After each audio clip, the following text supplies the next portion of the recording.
દગો અધ્યાય ત્રીજો.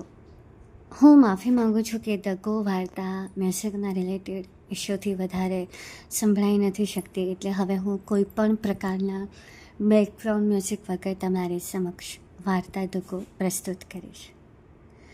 કેસરને એટલી બધી અઢળક પીડા થઈ કે જેના લીધે એને આખી રાત ઊંઘ ન આવી. સવારે એ ઉઠતાની વેત જ મેસેજીસ અને ઈમેલ્સ ચેક કરવા માટે ફોન હાથમાં લીધો.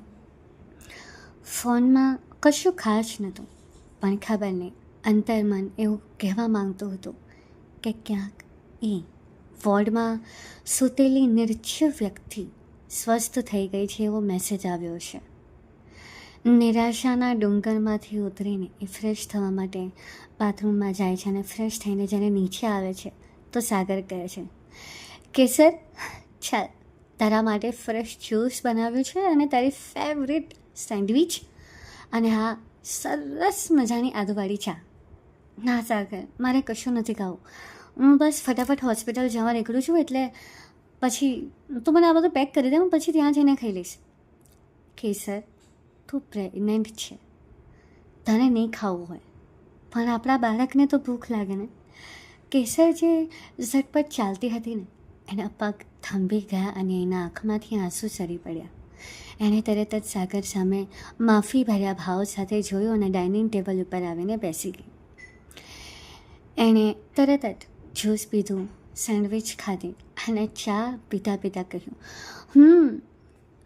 હું સાચું કહું તો છો ને, આમ મતલબ શું કહું યાર સાગર, ખરેખર તમે ચા બહુ જ મસ્ત બનાવો છો, એટલે આ જ્યુસ સારું નથી બન્યું અને સેન્ડવિચ એ બગડી ગઈ, હે ને? ના સાગર, ખરેખર તમારા હાથની ચા મળે એટલે પલભરમાંથી હું બધું જ ભૂલી જાઉં. ખરેખર તમે છો ને તો આ કેસર જીવે છે. ચાલ હવે, મસ્કા પછી મારજે, પહેલાં ચા પી. અને હા, આજે હું ઓફિસથી રજા લઈ રહ્યો છું, તારી જોડે જ આવીશ. મારે મહેશથાને જોઈ છે. મહેશથા? હા, જોઈ શકો ને? હા, જોઈ તો શકો તમે. કેસર પાછી જે ખુશ મિજાજી વાતાવરણમાં સરી ગઈ હતી, ત્યાં એને જાણે અંધકારની બારી ખુલી ગઈ હોય ને એમ એકદમ ઉદાસ થઈ ગઈ. અડધો કલાકમાં કેસર અને સાગર ફટાફટ આઈસીયુના દરવાજા સામે ઊભા હતા. સાગરે પૂછ્યું, કેસર જોવા જવું? સાગર, જાઓ અને પ્રયત્ન કરજો કે એ ખરેખર જીવે છે ને, એને ઉઠાડજો, એને કહેજો કે કેસર એને યાદ કરે છે, હું એનો જીવ, એને કહો. મેડમ, તમે કેવી રીતે આવું કરો છો? તમારા અંદર અંશ વહી રહ્યો છે, આમ ના કરો. બેસી જાઓ તમે, જો તમને પરસેવો વળે છે. જાણું છું. પાછળ આવતા અવાજોને ઇગ્નોર કરજો, માફ કરજો. જાણું છું, પણ શું કરું? અંદર જે વ્યક્તિ છે એને તું નથી જાણતી. મેડમ, તમારાથી વધારે તો કોઈ જ નથી, બેસો. સાગર ધીમેથી આઈસીયુનો દરવાજો ખોલે છે. સામે સૂતેલી મહેશથા નિર્જીવ અસંખ્ય નળીઓની સાથે જકડાયેલી, જાણે જીવન એનાથી કશું દૂર હોય અને એણે જીવવાનું છોડી દીધું હોય.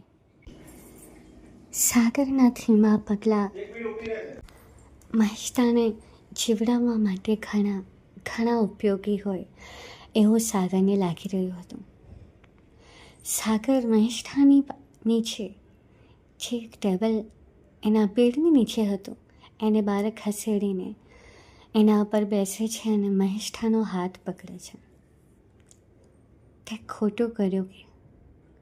સાચું કહું મહી, અમે તને ના કહેતા હતા ને કે આ વ્યક્તિ તારા લાયક નથી. આ વ્યક્તિ તારા લાયક નથી.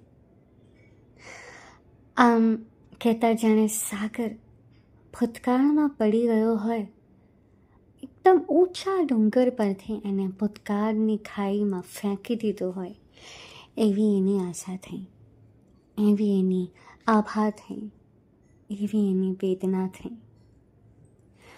કેસર કેમ આમ કરે છે? તું જાણે છે ને જઈને એ મને ખૂબ પ્રેમ કરે છે. અને સાચું કહું તો નિયતિએ પણ કહ્યું કે જય બહુ સારો છોકરો છે.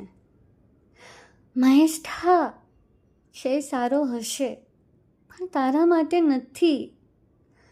મહી, તું ભણી ગણી લે, તું રૂપવાન છે, તું આગળ વધ, તું સાયન્ટિસ્ટ બની શકે એટલી સરસ છે. આપણા આખા ગામમાંથી ફક્ત તું અને હું જ છીએ જે આ રીતે આગળ વધ્યા છે, અને એમાં પણ ખાસ તું. સાગર, તું તો બોલ, તું તો કોલેજ નહીં, અરે યાર તું તો સ્કૂલથી અમારી સાથે છે, કંઈક તો બોલ. હું શું બોલું? આજે આપણે કોલેજના આ સમયમાં એક એવા પડાવ પર ઊભા છે જ્યાં મહિષ્ઠા જય પાછળ ગયેલી છે અને હું તારી પાછળ. હું તને મનાવી શકું કે વિલ યુ મેરી મી, પણ મહીને ના મનાવી શકું યાર કે જયથી દૂર થઈ જાય.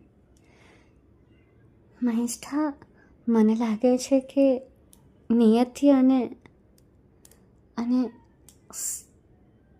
અને જયનું લફડું હશે. શું લાગે છે? ભૂતકાળમાં થયેલી આ વાત શું વર્તમાનની સ્થિતિને પડકારી રહી હોય એવું લાગે છે? તમને આ વાત કેવી લાગી જણાવજો.